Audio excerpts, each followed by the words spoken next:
But let's just do a bit of Brexit first, if Yeah, we let's do some may. Brexit. Now, it's no deal, isn't it?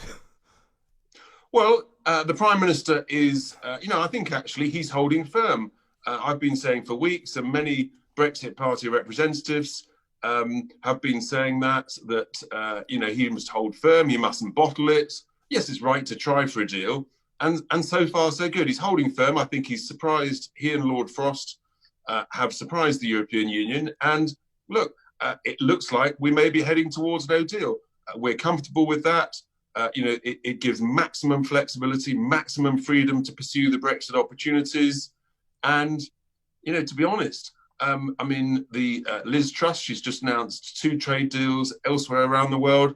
Look, if we go no deal, yes, there might be a few potholes in the road, but compared to the disruption that businesses up and down the country have put up with this year, that all of us have put up with this year, frankly, it is, as I say, just a pothole along the road, and it would give us maximum flexibility.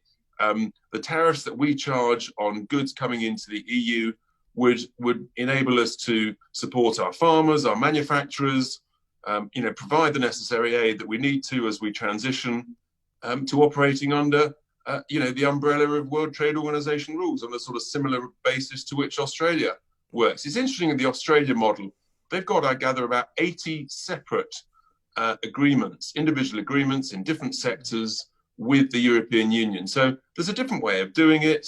All this fear mongering and scaremongering really is, it's the same old, same old. Mm-hmm. We hear it about Brexit. We hear it about the virus. It is various parts of the establishment, various parts of the mainstream media and the metropolitan elite, frankly, trying to con and fool the public. And I don't think people should listen to it. I think we should stand up. We should be strong. We should be, confident either way. Guess what?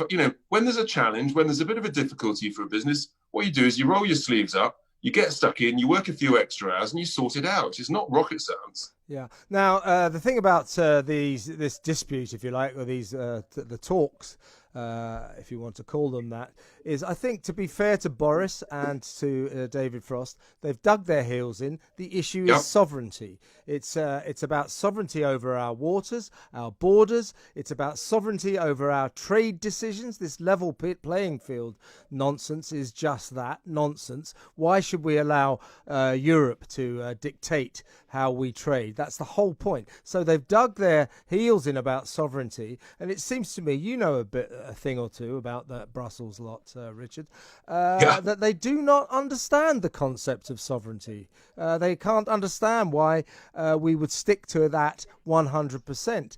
They want us to capitulate on that. And to be fair to Boris, the signs are he won't. That's it. Deadlock, isn't it?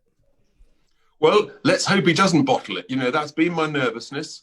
That's what we've been urging him to do. I think he knows that this government's foundation is based on a proper Brexit. That's what people in their millions gave him that big majority to do. And, so far, so good. And yes, you're absolutely right. The European Union is very good at taking sovereignty from its various member states, including the United Kingdom. And we're now seeing that it's incredibly reluctant and very bad at actually handing it back when a nation says, enough's enough, thanks very much, we're out of here, we're going to go on our own and we're going to succeed, on the global stage. And there's no question that we will succeed.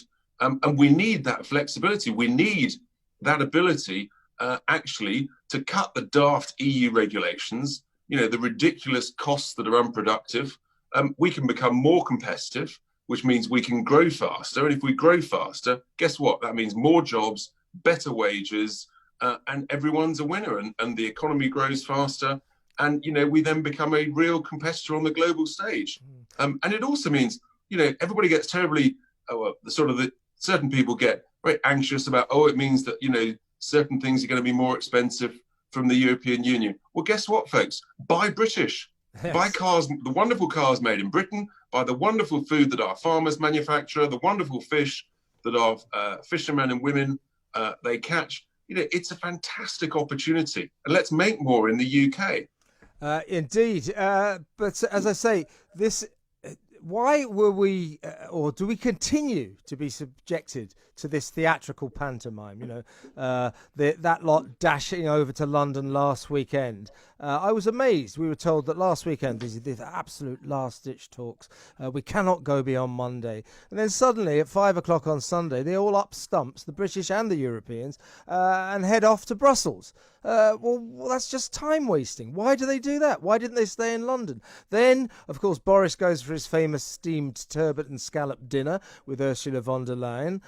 Nothing happened then. And what are we told then? This will be the final deadline. But, in fact, there'll be a final decision on the talks on this coming Sunday. How much longer are they going to kick this can down the road? Don't you think the British people now would like Boris Johnson to say, I've made a decision, we're not playing this game anymore, we're off? There's no question, you're absolutely right. More and more people, frankly, have had enough. They're Brexhausted. Let's remember, Boris said, the middle of October was the deadline. And here we are approaching the middle of December.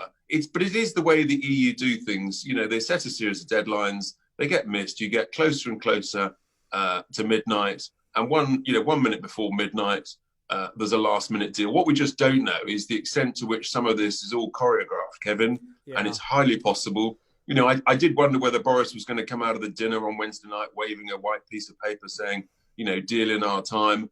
And I've still got a sneaking suspicion, that actually it's probably more than a 50-50, that at some point over the next few days or the next week, actually someone will have a brainwave and find a clever way of creating constructive ambiguity in the text, which allows both sides to say we've maintained our red lines, we've got the best side of the deal, but actually there is some form of deal. And it may well be a partial deal. And we'll be anything, if there is a deal there, Kevin, we'll be scrutinising it incredibly closely.